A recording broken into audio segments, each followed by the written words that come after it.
bilirsiniz, daş devrində qalıblar.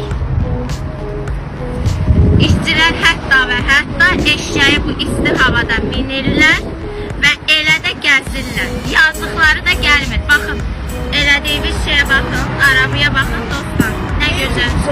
Yaxşı eləyirəm, çəkirəm, sizi ifşa eləyəcəm elə. Çəkirəm. Baxın arabalara. Heyvanı görün, bu isti havada evdən şöyle çıxmaz. Getmirəm, sən kimsən mənə get deyirsən, gör nə zülüm eləyirsən. Eşeğin ben zulüm elmirəm. Nə ölürsən mən? 45 dərəcə istilikdən. Gelme arıyorum oyuna. Ne? Şey geliyor yana. Mən getmirəm, bax elə səni də Onlar çəkəcəm. çekmediler.